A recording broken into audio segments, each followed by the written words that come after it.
Semifinals. Motivated 3x3 Season 4 All-Stars Content Creators Cup. Team Hampas Lupa versus Team GP Oil.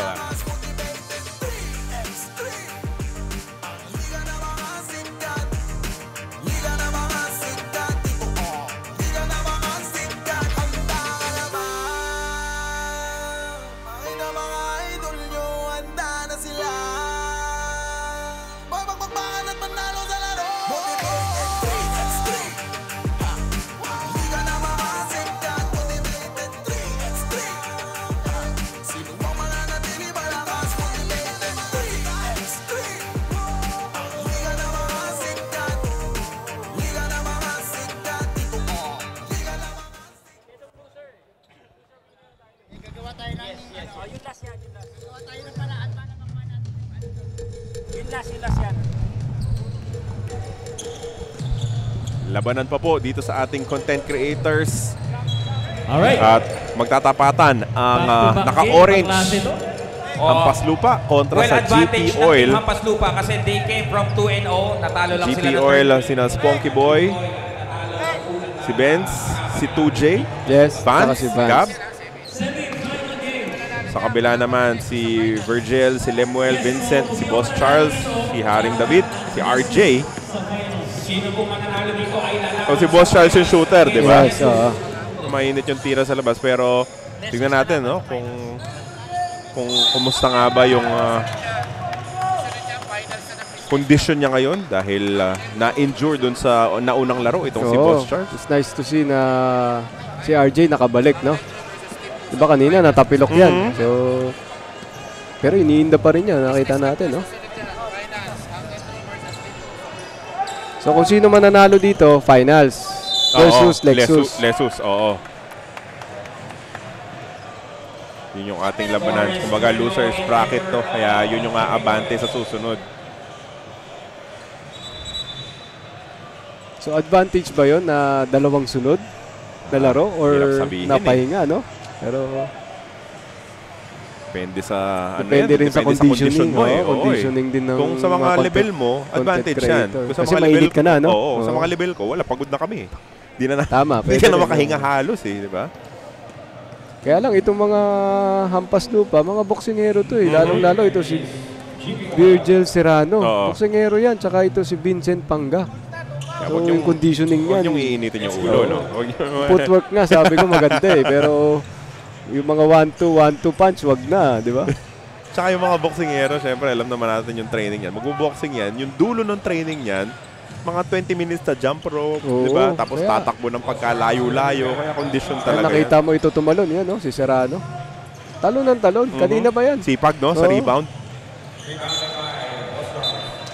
Pinahawakan itong si Boss Charles, kaya balik sa GP Oil yung bola. Maagang abante sila dito. Yun nga yung advantage nung nakalaro. Mainit ka na. So 5-0 kaagad yung start, to.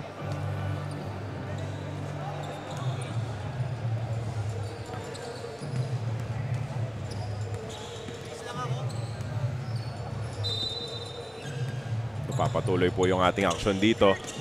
Muli, ang mananalo dito aabante sa ating finals ng Content Creators Championship kontra sa Lexus. Yung Lexus yung huling tumalo dito sa Hampas Lupa rin kanina. Ganda ng block. Pati depensa, no? Praktisado na nitong GP Oil. Diyan may advantage sila kasi mas maliit yung depensa, no? Pwede kang second effort, pwede kang pangatlo. Tatlong subok, Yun. Nakasungkit na rin ang foul. Oo, hindi mo alam si 2J kung kumukuha lang ng stats, no? Stat padding. Stat padding, man. 3 rebounds kaagad, eh.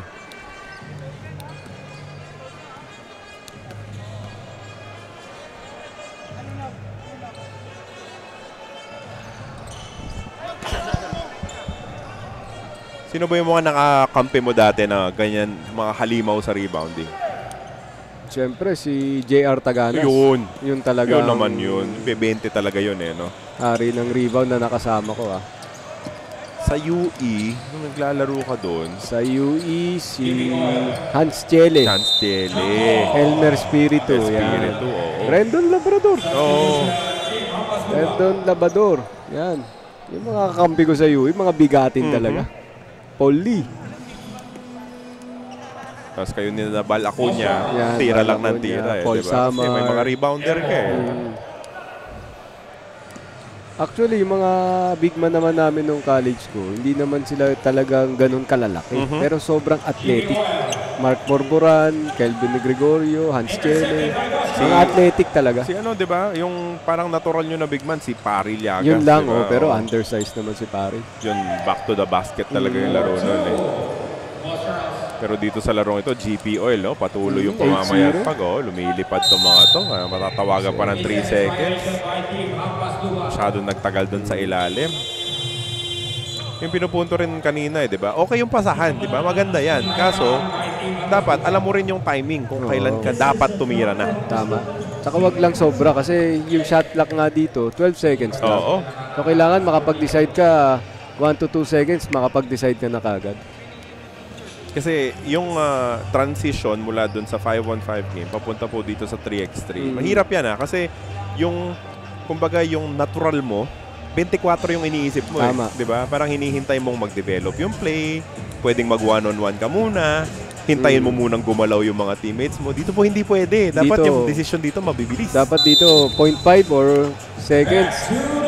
Nakapag-decide ka na kagad kung ititira mo or ipapasa mo or ida-drive mo. Kailangan ganun kabilis yung decision making pag sa 3x3. Yes. Bumitaw mula sa 2. Diretso, pero sobra.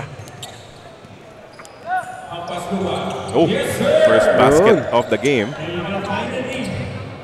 Finally, nakashoot na rin yung Nakabutas. hampas lupa. Courtesy of RJ. Pero parang kailangan nilang palitan yung matchup na yun. Yung Euro step, nabantayan. Parang minamama ni 2JC sa ilalim.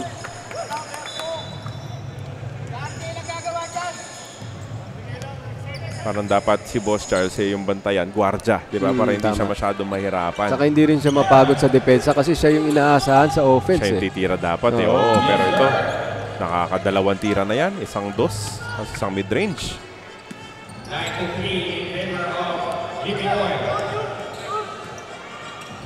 Tanong galaw pero hindi pumasok yung tira. Ayan, bukas yung 2. Binigay. Nice Extra pass pa. Nice extra pass by RJ kay Serrano. Pero mabilis naman yung gante na 2 ng GP Oil. Up, up. Up. Kicking. Huli. Kickball. Kitang-kita.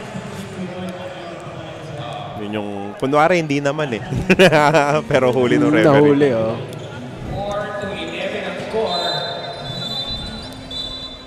Pero para sa akin, parang good play pa rin yun eh. Para na-stop. Oo. Kasi nakahiga ka. Oo. Tapos na sinipa mo. At least, depensa kayo tatlo. Di ba? Pwede kang bumangon. Pwede kang hintay. Nakapagpahinga ka pa, di ba? Yun din po yung mga adjustment no, sa 5-on-5 at 3x3. Dito nga sa 5-on-5, yung tatakbo ka para i-save mo yung bola from going out of bounds. Yung ibang coaches ayaw nila eh. Ayaw nila. Kasi wala ka na agad sa depensa eh, di Tama. ba? Pag sinave mo papunta, napunta sa kalaban, dalawa lang kayong defender. Kasi yung isa napunta sa labas. Nandun na sa labas. Oo. Parang kulang na kagad yung defender. Ayan po yung mga inaaral talaga na tactics, no? Kumbaga sa 3x3. Siyempre, karamihan naman sa atin, nanonood nung FIBA 3x3. Doon natin nakikita yung mga bagong ginagawa, mga bagong play.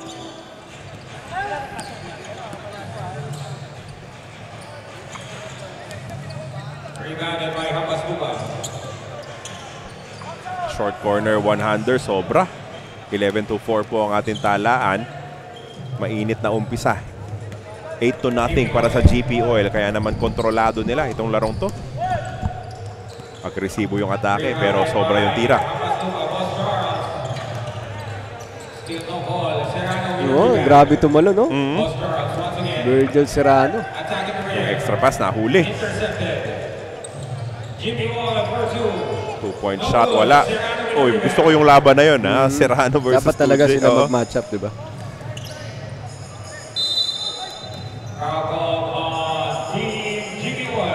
Pasabit. Pasabit lang yung ginawa ni RJ.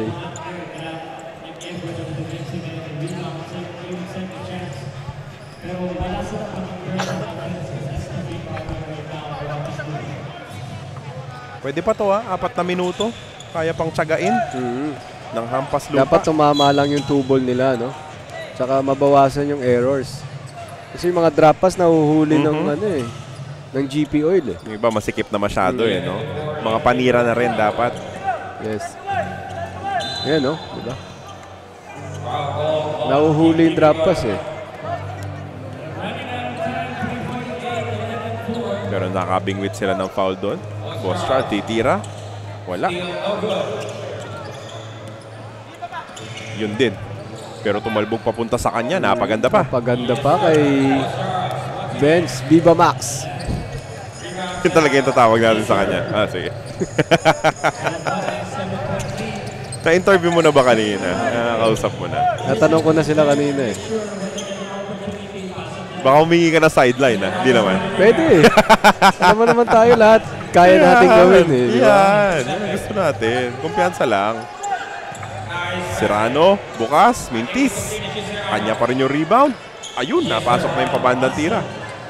Nakikita mo yung urgency para sa hampas lupa team, no? Oo. Bumilis bigla yung laro. Tapos nakapuwersa pa sila ng turnover dito. Yung problema yata nung hampas lupa, mukhang tatlo na lang yung naglalaro talaga sa kanila. Hindi na sila nagpapaikot ng tao tama. eh. Yung isa ata si... Oo nga, parang nawala na.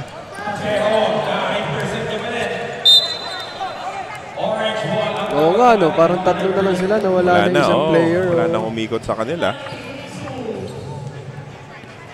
Si Haring David nawala. At yan, yung wala kang chance na magpalit ng tao. Naku, nakakapagod talaga yan. Napakasakit po niyan.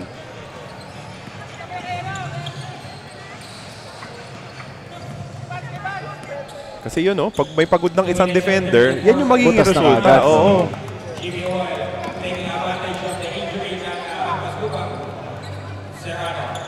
Ganda ng block. Ramdam mo na ano na, may pagod na yung hampas lupa dito sa puntong to.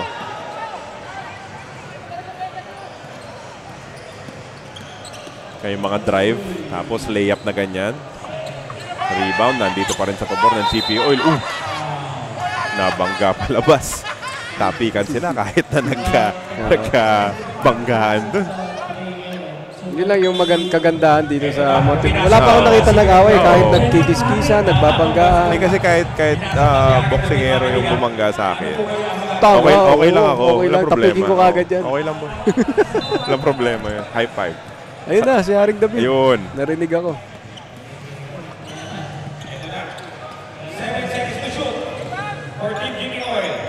Apat na segundo na lang.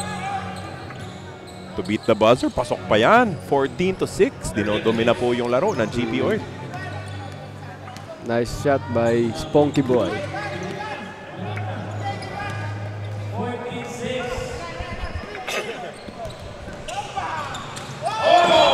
Yung pasa naantala. Tatapikin palabas ng depensa. Yung GP Oil, gusto nilang pasyutin to, no? Yung bagong pasok sa team nila. Si Vance. Ganda ng ikot.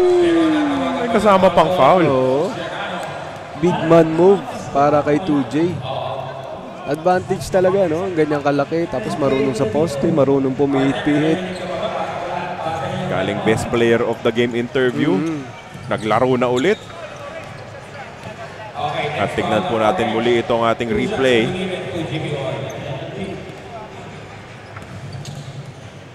Pinasok na rin si Vance tsaka si Gab.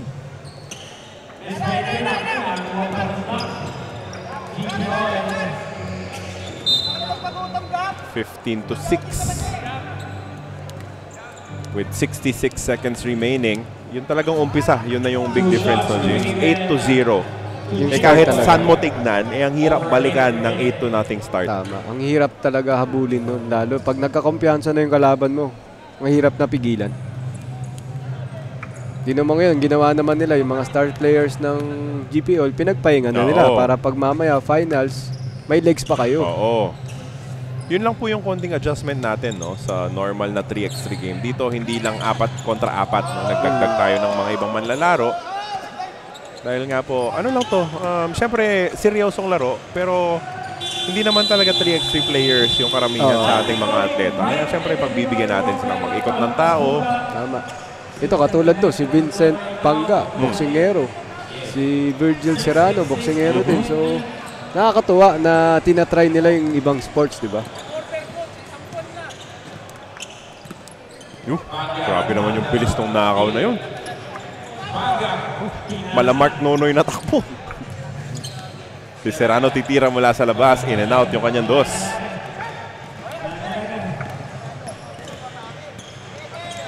Oh, ganda naman ng pectus. Ganda ng galaw ni Gab. Umupo pa sa ere. 17-7 ngayon yung ating talaan. Ngayon, GP Oil, wala nang kailangan gawin dito. Di na kailangan pumuntos. Ay, hinihintay na lang yung final score. Nakados pa ng isa ang Hampas Lupa. Pero hindi po magiging sapat yan para talunin ang GP Oil na siya na mga abante na sa finals kontra sa Lesus. Yan, mamaya yan. Lexus versus GP Oil para sa content creator natin. Finals mamaya. Pero next game natin, Boss Carlo. Sa Business Cup, mga pro talaga dito. Makikita natin Uncle Drew versus Team Puso. Next game natin, finals. Pero syempre, manonood muna tayo ng highlights dito ng ating tapatan. Ang Hampas Lupa at GP Oil, mainit na simula para sa mga nakaitim. Nagtuloy-tuloy yung kanilang kumpiyansa. Napagod din, inabot din ang pagod yung Hampas Lupa. Tapos nung nakuha na ng momentum yung Hampas Lupa, too late na. Parang wala nang oras din eh. Oo, malayo na masyado, pagod ka na, bitin na rin yung oras.